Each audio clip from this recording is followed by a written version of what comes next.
Hello, and this is Michaela of Studious Octopus, and I'm here doing a quick mini review of the Boots No7 Illuminated Makeup Mirror. I bought this when it was $24.99. Its RRP is £50, though you can frequently actually buy it half price, which makes it really good value. So this is the mirror here. So it has a normal side that you can see there, and the other side has a ×5 magnification. It has a 360 lighting ring around the mirror on both sides, and this lights up when it's plugged in and the switch is turned on. The head also swivels around and you can turn it around either way, and it also contains a little stopper within the stem so you can't turn it too far either way and break the cable inside. And the head can also be tilted back, tilted forward, tilted sideways, and it stays there firmly and it doesn't topple over because of the weight of the base. It's quite heavily weighted. You can see here that I'm just swiveling it around. You can actually turn it with just one hand, but you have to do it much slower if you're doing it one-handed and wanting to use your other hand for something. It also comes with a standard UK plug. It doesn't take batteries, and it comes with a very, very long cable. It's 70 inches or about 5'8", 5'9", so it's more than long enough to put anywhere. You can also obviously use the mirror itself without plugging it in, and then you'll be able to put it wherever. I'm just going to take some measurements now. The base is 5 inches across by 2 inches high. The stem is 4 inches long. The full head of the mirror is about 7.5 inches, but the actual mirror surface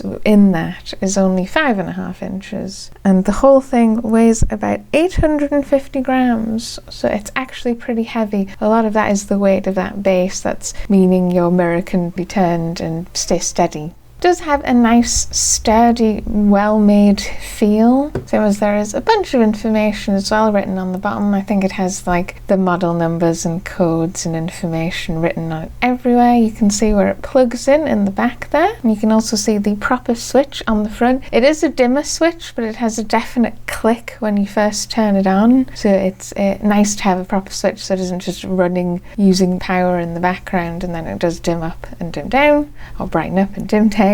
So here I am just plugging it in so we actually get to see the lighting working. So the light clicks up and brightens up, and yes, the light goes all the way around and it's even all the way around. It's not dimmer in some spots and brighter in others, and it is actually a really, really bright white light. The video doesn't really get across how bright it is because I'm sitting with a light anyway overhead to light everything up properly so you can see it clearly, but you can see the difference it's making lighting up my hand. And it's important that it's a white light, or some people call them blue lights, because you're not having a warm cast on your makeup or your face that's affecting how you're seeing things. So you see the colours of things really clearly and more to the true colour with this white light. One of the things I'm trying to demonstrate here, getting my hands in focus, is the comfortable viewing distance. The normal magnification side is just a flat normal mirror, and you can comfortably use it from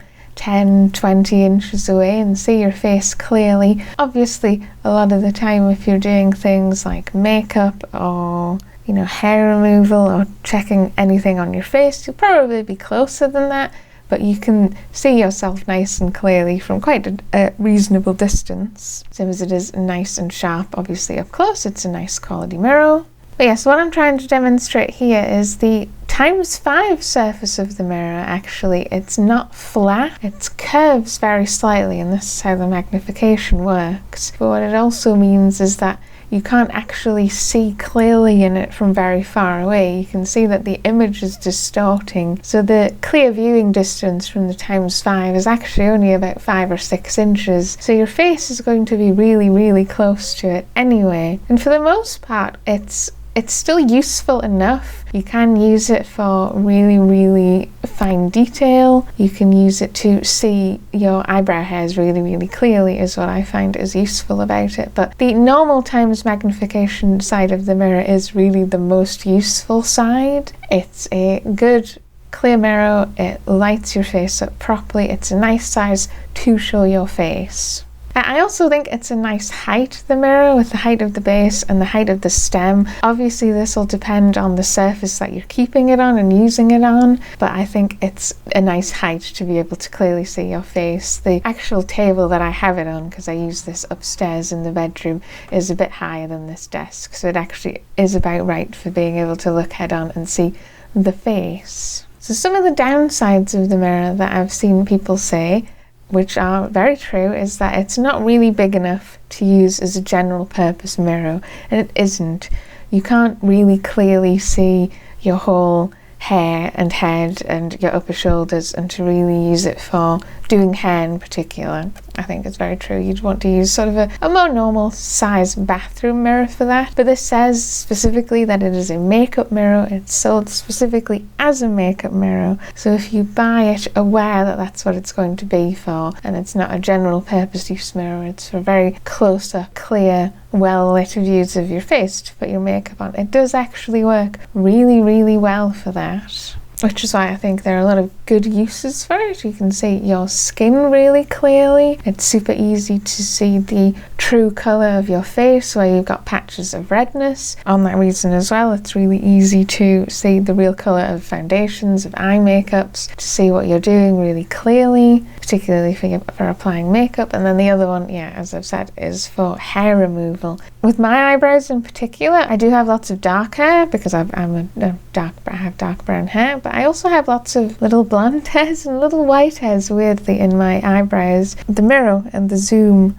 and the lighting makes it really easy to see all the hairs if you're into doing your eyebrows. It also comes with a little leaflet which comes with all your extra information, tells you how to use it properly, how to clean it, and it also comes with a 2-year warranty. The receipt suggests you keep the receipt with the warranty because you need both of them if you need to get something fixed or serviced, so I've just stapled mine together. Other than that, the real thing I suppose to answer is, do I feel like it's worth it? I do think it's a really well made makeup mirror. It is very sturdy and heavy feeling. The lights are the right colour. They're also, I suspect, proper LED lights because they don't warm up, so they're going to be really long lasting. I find it really useful day to day to do my skincare. I don't wear makeup day to day actually, but I do still find it really, really useful for that. So I think if you do lots of skincare type stuff, makeup stuff, you want to have a really nice clear lit up mirror for that type of stuff, this is definitely great for that. But yes, be aware that it's not really a